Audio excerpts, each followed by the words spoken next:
Did you know that the Hunter Call of the Wild actually has a hard mode? In order to enable hard mode, you have to change several settings in the game. On PC, you hit escape and bring up your settings menu. In gameplay, you need to turn off tutorials and hints, the mission system, and if you really want it to be a realistic hunting experience, turn off the aim and breathe toggles. This forces you to hold buttons down instead of clicking once to achieve the desired effect, like holding your breath and aiming. You can also set it so you have to manually chamber the next round in your weapon before you can fire it just like a real hunter would. Adjusting the manual reload setting doesn't seem to affect much, but manual chambering is going to completely revise the way you play. Next, click on Interface, and you're basically going to disable everything that can possibly give you hints about the animals, environment, and controls in the game. The only thing I left activated was Point of Interest or POI icons on the hunter mate because I think that's fair. A lot of hunters IRL scout areas they plan on hunting and make notes on where they saw animal activity, like scrapes and trails, so I don't think it's unreasonable to leave that on. If you really want to challenge yourself, you can certainly turn it off too.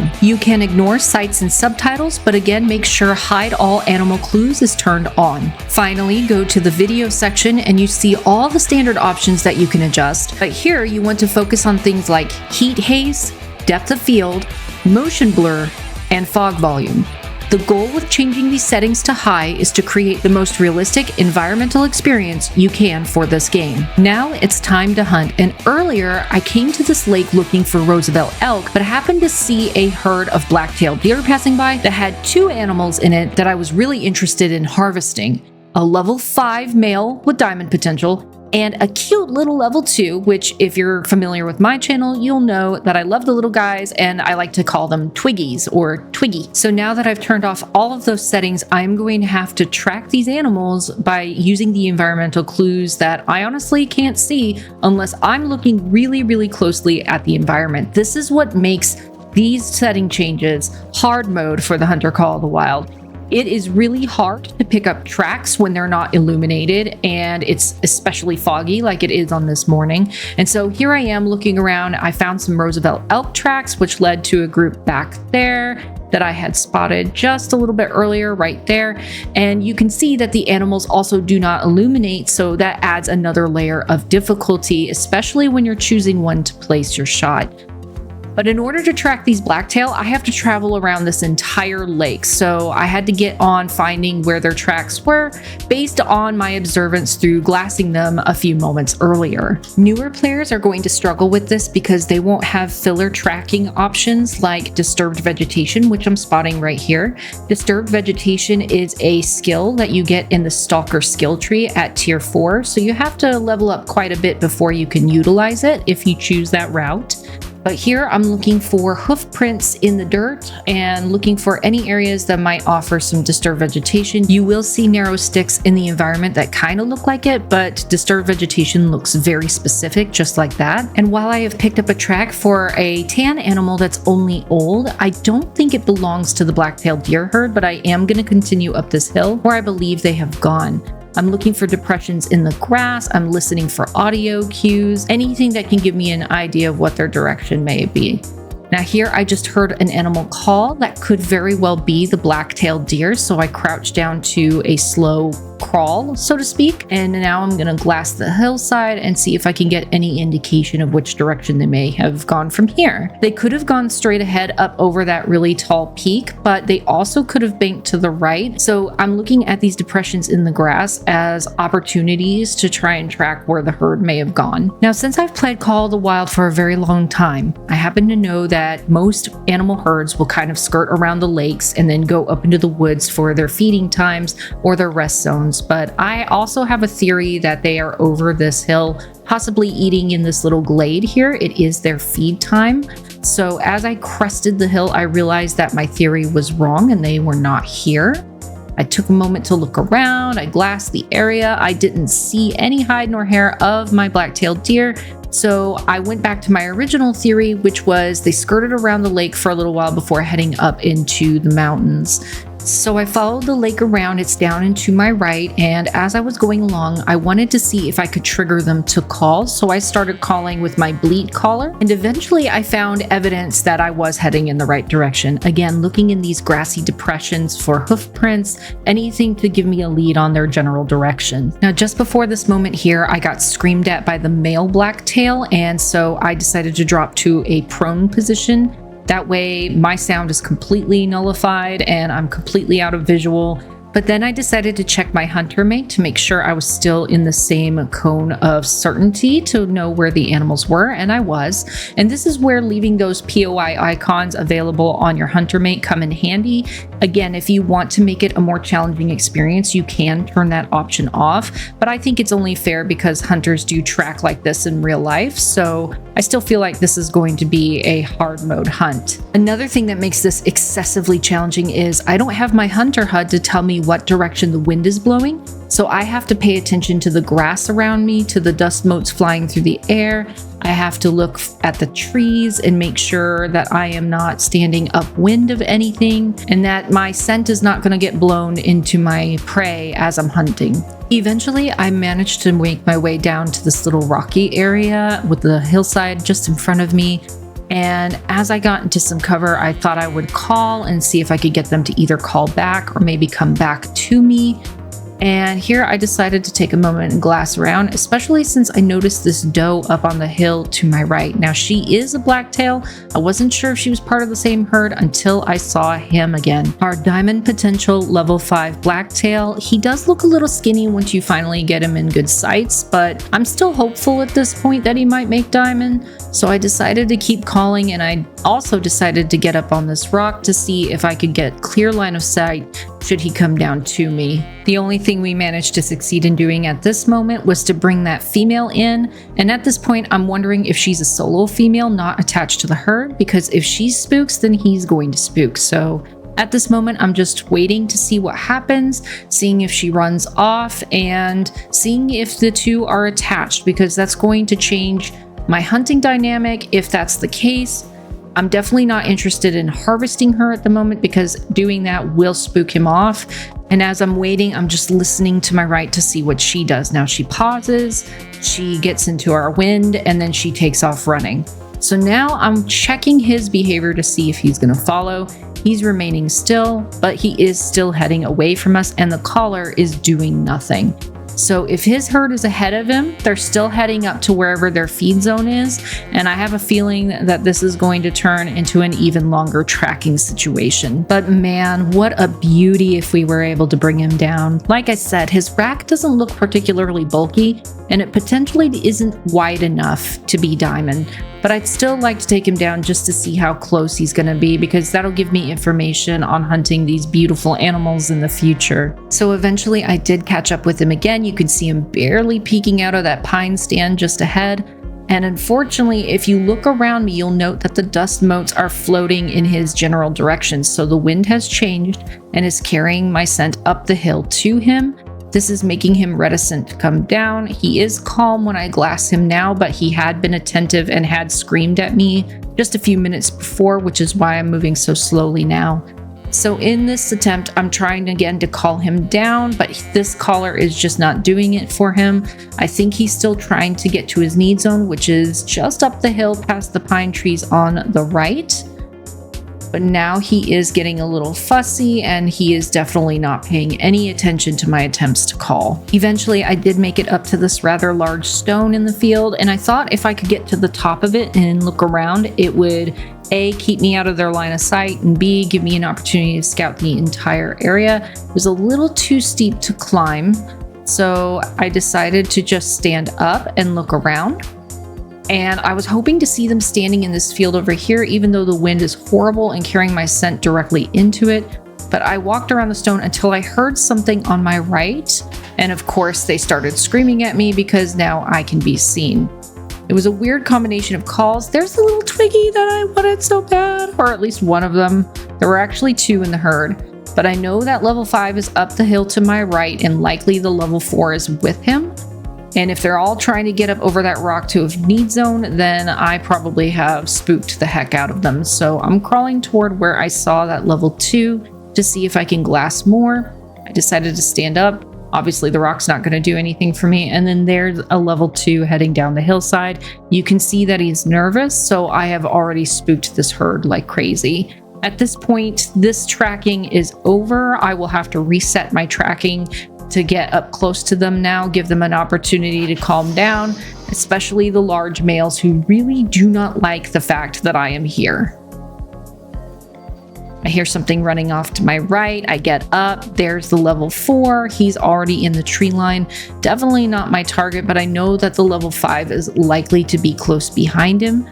So I kind of started sneaking up that way, and I just decided since everybody's spooked and running, I might as well just make my presence known and just kind of observe for a second and see what happens. Now, this is where you're going to notice a huge difference in the way you're playing this way. So here's the level 5 running through.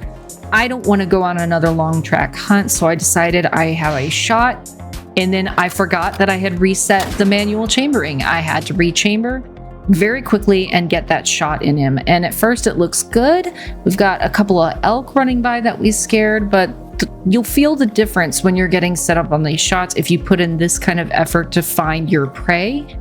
You've done a lot of work. You've done a lot of guessing. You've done a lot of observing of the landscape. This will extend the amount of time you spend on any one hunt by potentially hours. And so it can be really nerve-wracking when you finally find that animal you want. And if they're spooked and running off, you may be tempted to take a shot right away, which is exactly what I wanted because I didn't feel like spending another few hours tracking this animal.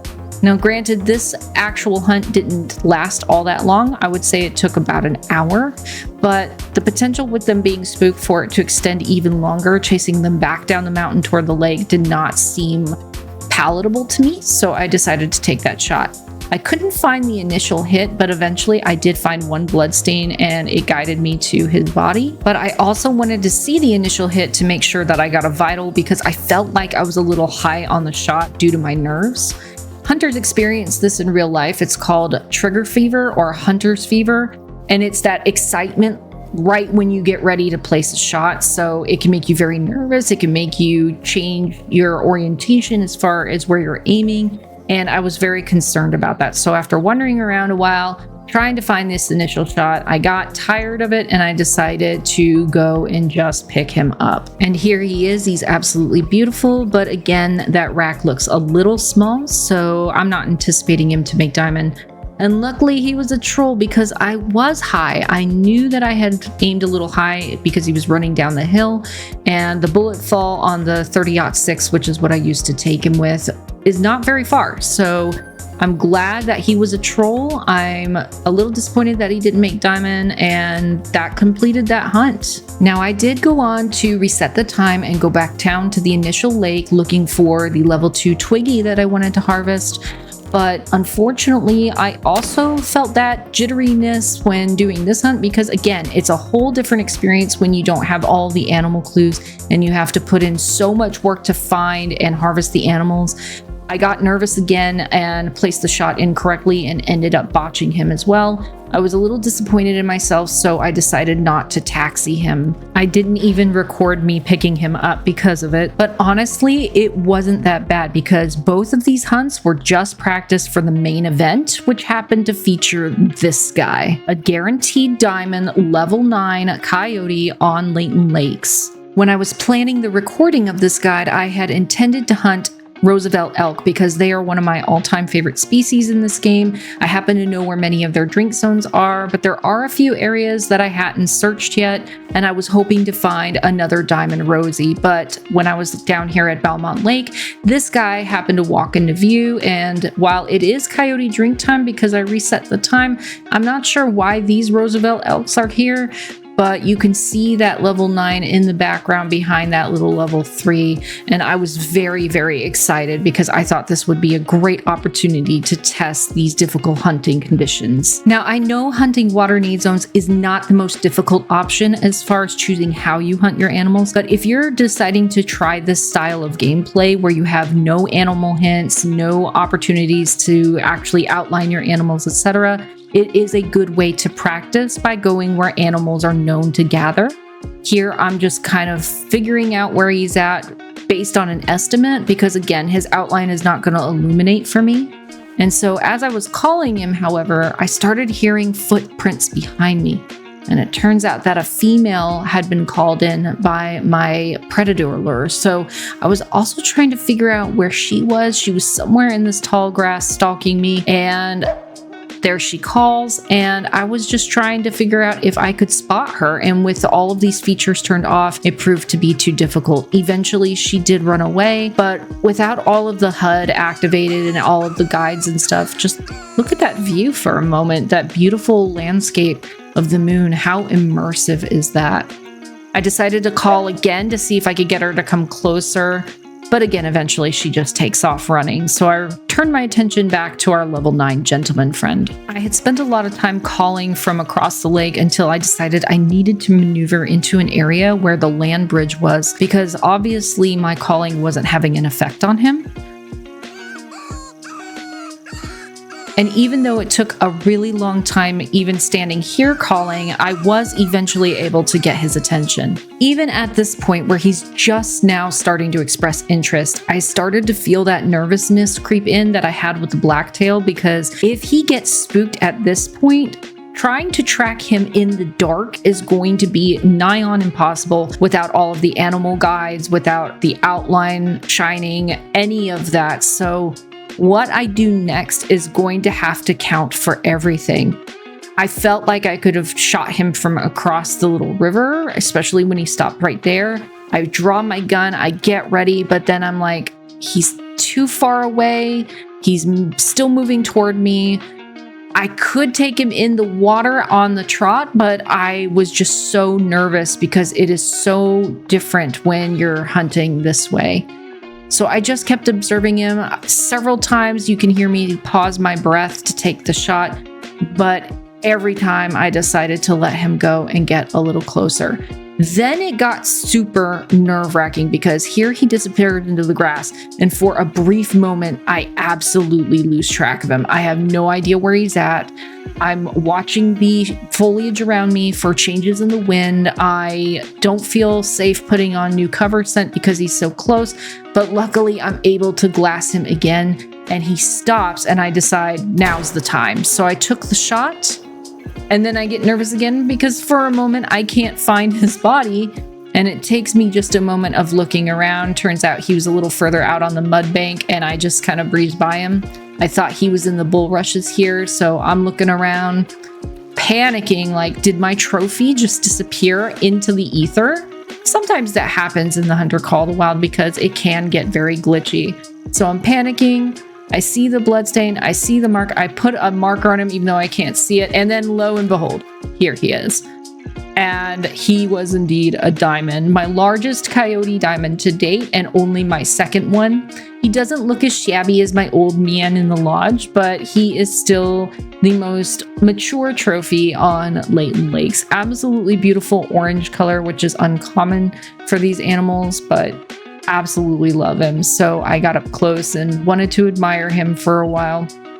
But I'm telling you guys, if you wanted to try quote unquote hard mode on the Hunter Call of the Wild, it is absolutely going to change your perspective of the game, your relationship to the animals and the environment. And it's definitely an experience I highly recommend because it's a game changer. Literally. But thank you all so much for watching. If you've enjoyed this content, please consider dropping a like, subscribing, sharing, commenting, and of course, doing what you can to support the channel by watching each video start to finish as much as possible. That really pushes me up to the algorithm and gets me seen by viewers like you. I hope you enjoyed this, and we'll see you on our next adventure.